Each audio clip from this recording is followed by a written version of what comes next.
이사야서 7장 3절에 보면 다음과 같은 말씀이 있습니다.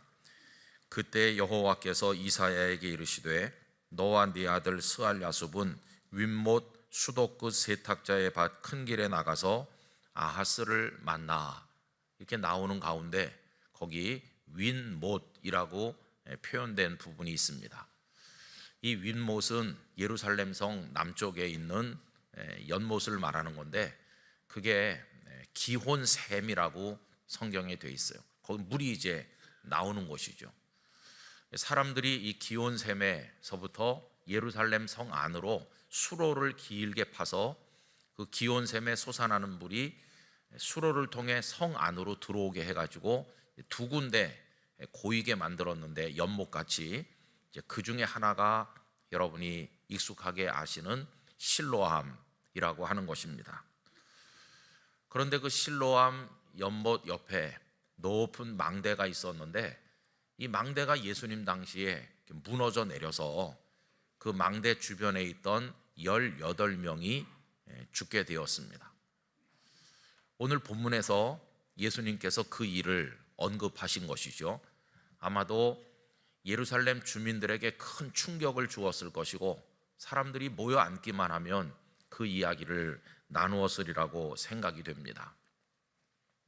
근데 그 18사람이 어떤 사람들인지를 알지 못하죠. 그런데 그 당시 여러 가지 상황들을 고려하면서 추측을 하기도 합니다. 예를 들면 베데스다 연못, 여러분 아시잖아요. 베데스다 연못에 물이 움직이면 제일 먼저 들어가는 사람은 병을 낫게 된다, 이런 이야기가 실로암에도 있었고, 그래서 병든 자들이 실로암 주변에 모여 있었는데 그 망대 붕괴 사고로 그 중에 죽은 이들이 있을 것이다. 혹은 예루살렘 성전에 올라가서 하나님 앞에 경배하기 위한 준비로 이 실로암 못에서 몸을 씻는 사람들이 있었을 텐데, 어쩌면 그들 중에도 사망자가 있었을 것이다. 또 그 실로암 못과 그 수로를 관리하는 사람들이 있었을 텐데, 그들도 거기서 일하다가 사고를 당했을지 모른다, 뭐 이런 추측들을 하고 있기도 해요.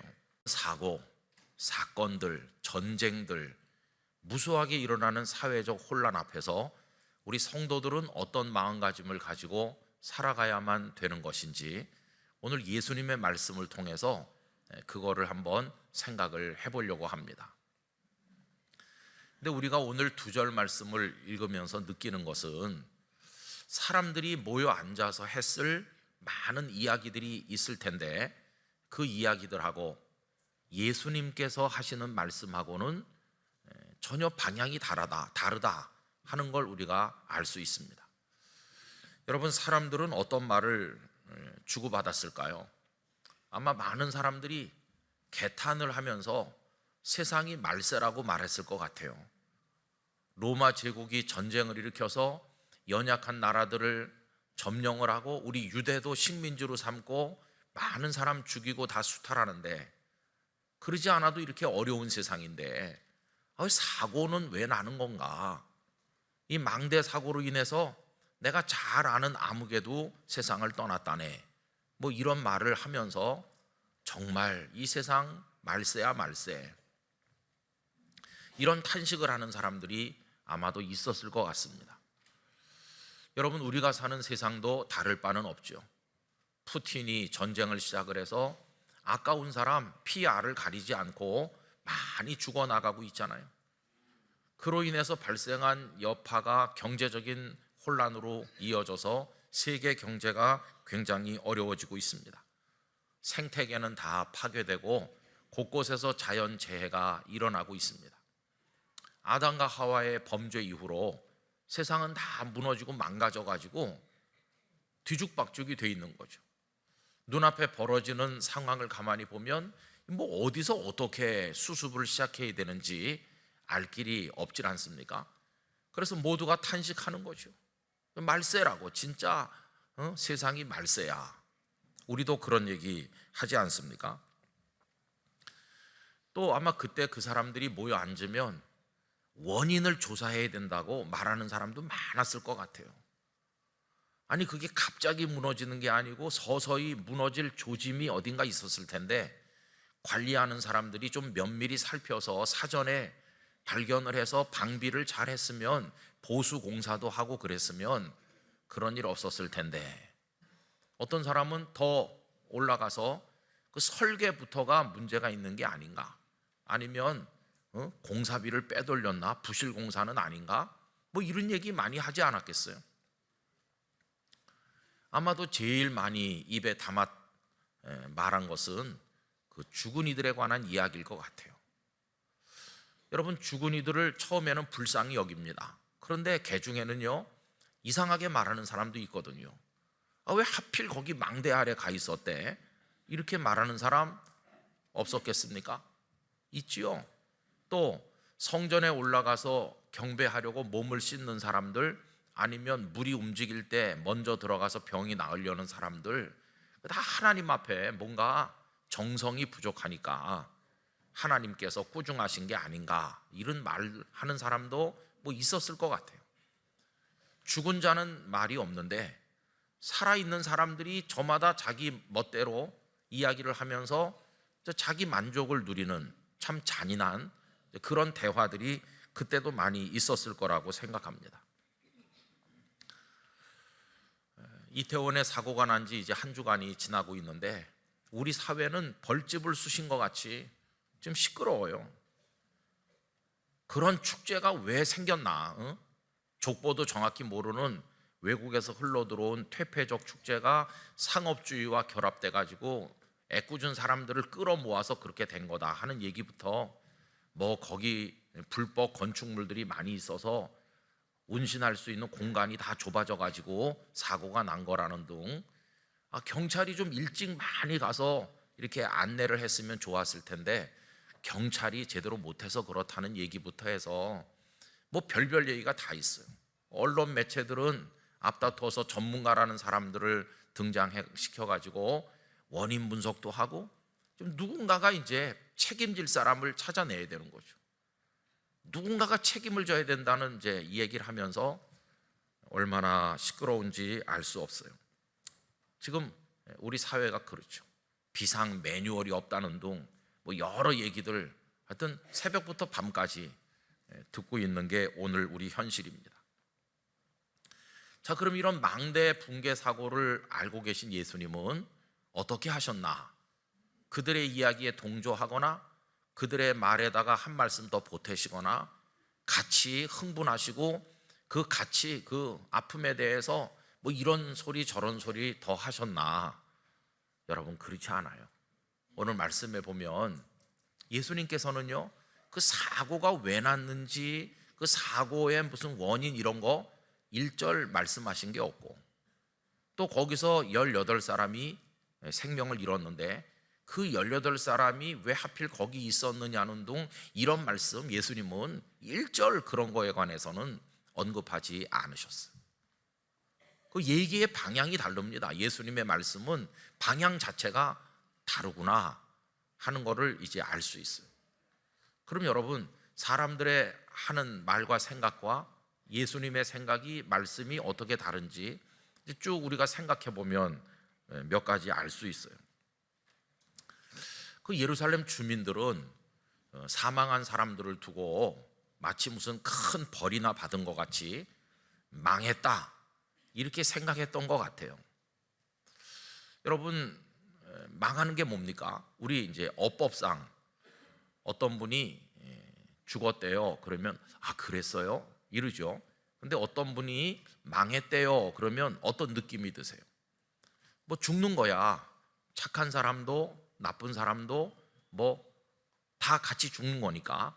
어떤 분이 죽었대요. 그러면 그래요? 참 안타깝네요. 이러고 마는데, 글쎄 그 아무개가 쫄딱 망했대.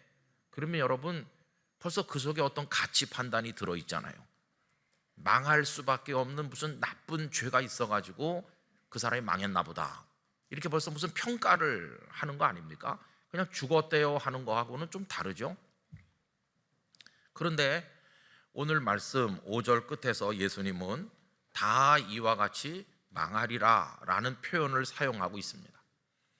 여러분, 여기서 예수님께서 망한다는 단어를 사용하신 것은 그건 예수님의 단어라기보다는 예루살렘 주민들이 그 사고에서 죽은 사람들을 두고 그렇게 생각을 하고 있었다는 것을 반영해 주는 것입니다. 여러분, 그 사람들이 망했대요 라고 말하는 사람들은 그 말 속에 뭘 숨기고 있는 겁니까? 그 사람들이야 망했지만 나는 오래오래 살다가 그런 사고 당하지 않고 그냥 우리 집 아랫목에서 편안히 갈 사람이야. 나는 망할 사람이 아니야 라고 하는 생각이 그 속에 숨겨져 있는 거죠. 그래서 그들하고 나는 다르다고 하는 어떤 교만이 그 얘기 속에 들어있는 거예요. 그러나 예수님이 보실 때 사고로 세상 떠난 사람이나 지금 살아있는 자기는 망하지 않을 거라고 생각하는 사람들이나 예수님이 볼 때는 다 똑같은 것이에요. 여러분, 지금 살아있는 사람은 안 죽나요? 살아있는 사람도 조금 있으면 다 죽습니다. 그게 예수님의 관점이에요. 지금 너는 죽지 않았구나. 그래서 지금 숨 쉬고 말하고 있구나. 그리고 너는 망하지 않을 사람 같이 말하는데 망하지 않는 방법은 딱 하나다. 그건 안 죽는 거다, 안 죽는 거. 그런데 여러분, 이 세상에 죽지 않을 사람이 있나요? 죽지 않을 사람이 한 명도 없어요, 한 명도. 그러니까 모두가 죽을 사람이에요. 그 말은 주님의 관점으로 보면 모두가 망할 사람이에요. 여러분, 죽음이 왜 왔습니까? 죄를 지어가지고 너는 흙이니 흙으로 돌아가라는 형벌로 죽음이 온 거잖아요. 그러니까 뭐 죽는 게 따로 있고 망하는 게 따로 있는 게 아니고 죽는 게 곧 망하는 거예요. 흙이니 흙으로 돌아가라는 이 죽음 자체가 우리 모든 사람, 단 한 명의 예외도 없이 모든 사람에게 씌워진 굴레고, 이 무서운 굴레를 벗어보려고 몸부림을 치고 또 쳐도 우리 중에 그 누구도 그 굴레를 스스로 벗을 수 없는 그런 게 우리들의 인생이죠, 인생. 이 말씀을 드리고 있는 저도 그때가 언젠지 모르지만 죽을 겁니다. 제가 예언의 능력이 있다는 건 다 알고 계시죠? 그래서 부고장이 갈 거예요. 전에 영락교회에서 목회하던 김은성 목사가 죽었대. 여러분, 너무 놀라지 마시기 바라요. 다 죽을 거니까. 그저 누가 먼저 죽나 하는 것만 하나님의 뜻에 맡겨져 있는 거지. 여러분, 기분이 안 좋으세요? 아니, 다 알고 계신 얘기를 말씀드리는 거예요. 그죠? 알고 계시죠? 그거에 대해서도 아멘 하실 수 있죠? 권사님 아멘 하셨어요. 그러니까 이 문제 앞에서 나는 안 망해, 나는 안 죽어 이러면서 교만해도 좋을 사람 있나요? 없습니다. 이게 벌써 오늘 말씀에 깔려있는 대전제입니다. 예수님의 마음에는 망대 사고로 죽은 사람과 살아남은 사람의 아무 차이가 없는 거예요. 다 똑같은 인생이라는 거예요. 그 다음에 얘기를 조금 더 해보면 그 살아남아있는 예루살렘 주민들은 그들을 망했다고 생각할 뿐만 아니라 그럼 왜 망했냐? 그 사람들은 죄가 많아서 하나님의 벌을 받아가지고 그렇게 죽은 거다. 그게 망한 거다. 예수님은요, 그들의 생각에 동의하지 않으셨어요. 모두가 다 죽는 것처럼, 모두가 다 망하는 것처럼 주님의 눈으로 보면 모두가 다 죄인입니다. 죄인. 의인은 없나니 한 사람도 없어요. 한 사람.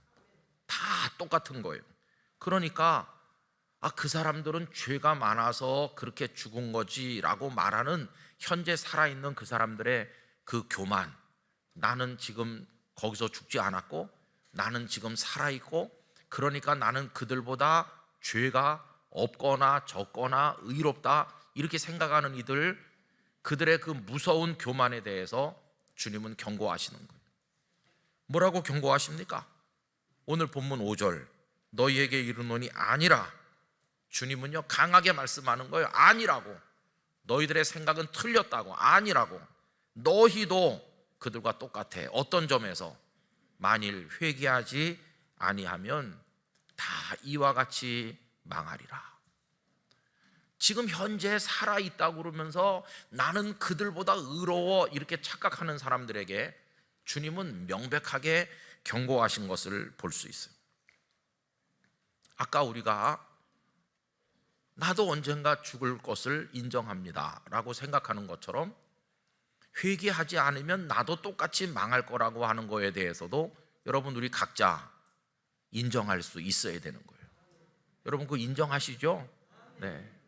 그 인정 안 하면 여기서 예배하고 하나님 믿을 필요가 없는 거죠. 그 우리가 너무 뼈저리게 마음 아프게 인정하기 때문에 여기 있는 겁니다. 하나님의 은총을 갈망하면서. 그리고 사람들의 말과 예수님의 말씀이 다른 거는요, 사람들은 아무리 밤낮 없이 모여 앉아서 많은 말을 해도 그 속에 미래도 없고 소망도 없습니다. 모여가지고 왜 사고가 났대? 왜 거기 사람들이 모여 있었대? 이렇게 말한다고 뭐 달라지는 거 있나요? 아무것도 달라지는 게 없어요. 돌아가신 이가 살아서 오는 것도 아니고요, 무너진 게 다시 서는 것도 아니고요, 이미 무너져서 이미 18사람이 세상을 떠난 거예요.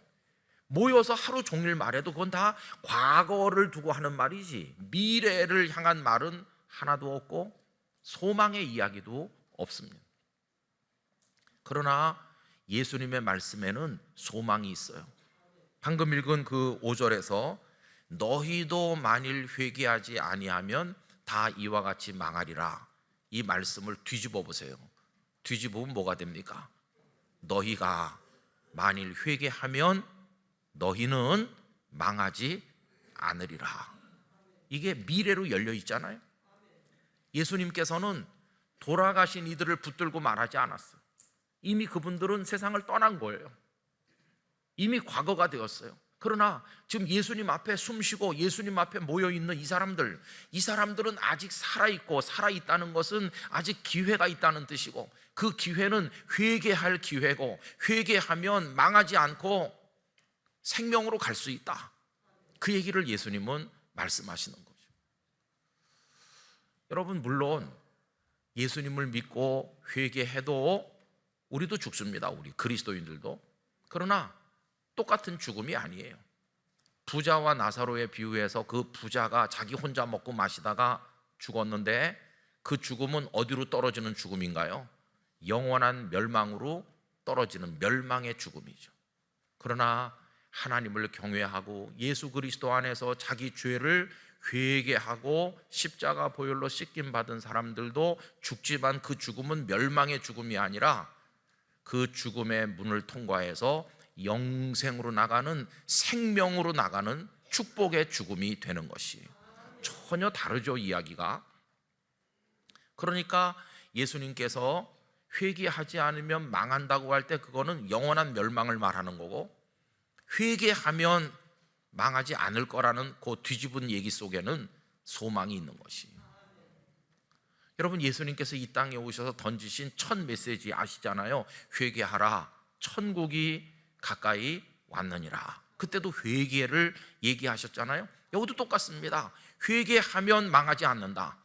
회개하면 영원한 멸망에 떨어지지 않고 영생의 나라로 갈 수 있는 길이 있다. 너희에게는 아직 희망이 있다.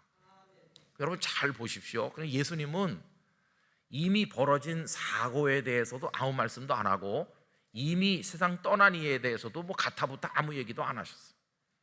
예수님은 남아있는, 너희라고 불리는 살아있는 사람들을 향해서 말씀하셨어요. 이게 초점입니다. 그 다음에 두 번째로, 살아있다는 것만으로 여러분 절대 만족하시면 안 돼요. 아까 말씀드렸죠. 죽은 사람들은 망한 거야, 그 사람들은 죄가 많아서 망한 거야, 이런 생각이 잘못됐다는 걸 아까 말씀드렸죠. 여러분, 주님이 보실 때는 지금 살아있다는 게 자랑거리가 하나도 아니에요. 이미 세상 떠나신 분들 중에도 하나님을 잘 믿고 사고로 죽은 이 중에도 구원받을 사람들이 있습니다. 그러나 지금 살아서 나는 살아있어, 나는 안 망해, 나는 죄가 없는 사람이야, 이렇게 교만한 자들 중에도 조금 더 있다가 영원히 멸망할 자들이 수두룩하게 있는 거 아니에요. 그러니까 지금 살아있다는 게 우리의 의로움을 증명해주는 증명서가 될 수 없어요. 여러분, 그저 살아있다는 것 자체가 감사한 것뿐이지, 그래서 기회가 있는 거지, 그 자체가 뭐 우리의 구원을 보장해 주는 건 절대로 아니라는 걸 알아야 됩니다. 그러면 이제 마지막으로 예수님의 말씀은 사고에 초점이 있지도 않고 돌아간 이들에게 초점이 있지도 않고, 예수님은 누구에게 초점을 맞췄습니까? 당신 앞에 지금 있는 너희라고 불린 그들에게 초점을 맞춰서 너희가 회개해라, 그리고 망하지 말아라, 이렇게 하시는 거잖아요. 그럼 오늘 이런 사태 앞에서 주님의 초점은 누구에게 있을까요? 우리에게 있는 우리, 그 사고를 바라보고 마음 아파하고 있는 우리들, 아직 살아서 숨쉬고 있는 우리들에게 주님의 관심이 있는 것이고, 너희라도 회개해라, 너희도 회개하지 않으면 어떤 일 당할지 모른다, 기회를 주시고 계시다는 걸 절대로 잊어서는 안 될 것이에요. 여러분, 우리가 또 착각하는 것 중에 하나는 예수님을 잘 믿으면 나는 영영 사고를 안 당해, 그렇게 생각하십니까? 믿음 생활 잘하는 권사님도 교통사고도 당하고, 우리 6.25 전쟁 때 많은 젊은이가 죽었는데 전부 다 하나님을 안 믿는 뭐 아주 악한 그런 사람들만 죽었나요? 아니요. 장로님 아들도, 목사님 자녀들도 6.25 전쟁 때 전사도 하고.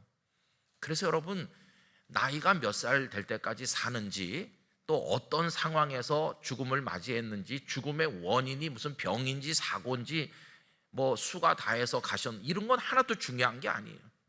그리스도인들도 사고를 만날 수도 있고 전쟁을 만날 수도 있고, 그거는 중요한 게 아니고, 본질은 뭐냐 하면 그 사람이 회개하고 하나님을 믿는 주님의 사람인가, 그것만이 중요한 것이에요.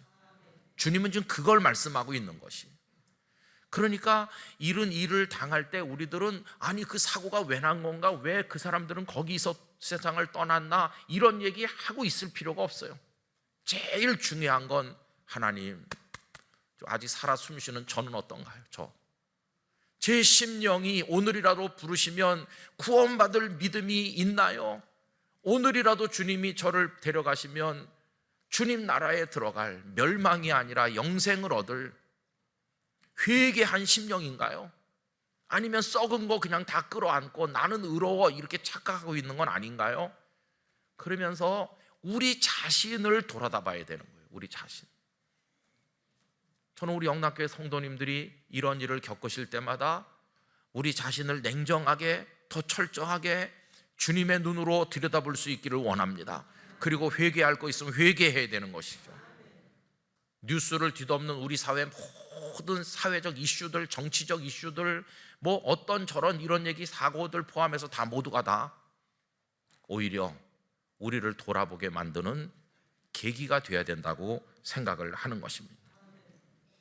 여러분, 하나님 앞에서 우리 영락교회 성도들이 자신을 돌아보기를 원합니다.